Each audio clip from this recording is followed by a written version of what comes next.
So, long story short, I was really sick a while ago, and after days of sitting around with barely the energy or focus to hold a controller in my hands, I decided I needed a new game as I was recovering. I went down to the local microplayer or whatever and said, I'm looking for a game that's visually stimulating, but not very mentally stimulating. And the cashier looks at me and says, You're looking for Sonic Generations.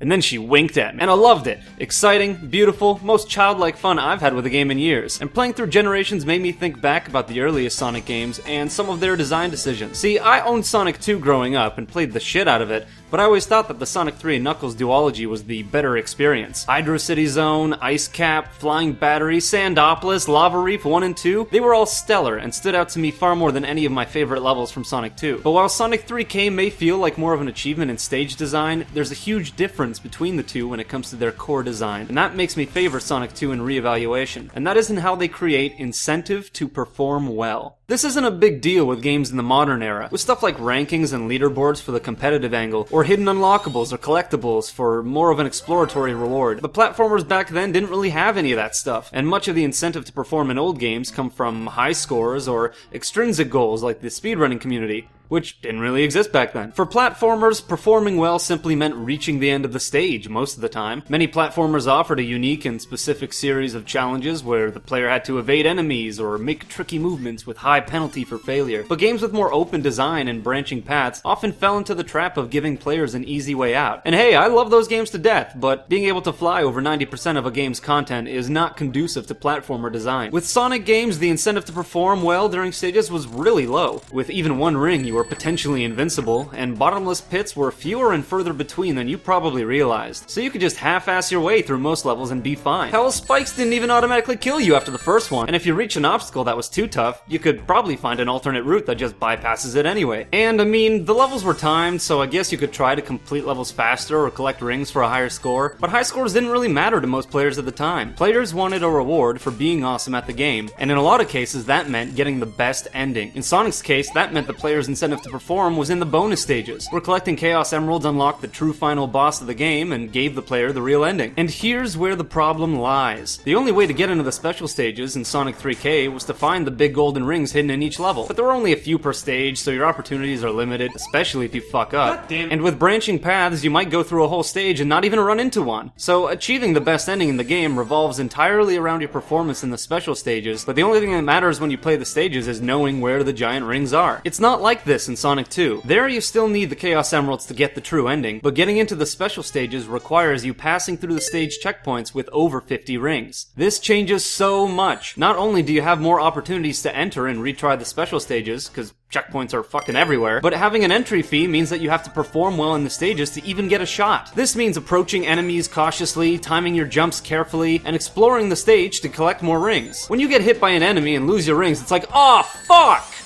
But in Sonic 3K, it's just like, oh no, I guess. Whatever. Rings are still cool, you still want them. We've been programmed since the dawn of gaming to collect shiny things, and while those things themselves may stay the same, what they mean can change from game to game. In Sonic 2, rings represent the potential to achieve the greatest prize the game has to offer. In Sonic 3K, rings are just a safety net, giving you easier recovery if you get hit, or more lives if you need them. And Super Sonic, I guess. I don't really have a counter to that. I'm not sure why they moved away from Sonic 2's bonus model, but Sonic teams had worse design decisions since then anyway. As to which is the better Sonic game? Hey, I don't know. I guess that's up to your own preference. To me, it's about whether or not you value design over content. Sonic 2 is more like a game where all of the pieces work together to form a cohesive product, whereas Sonic 3K has amazing individual stages, but its parts don't always complement each other. But I will say this: blue balls suck, dream half pipe for life!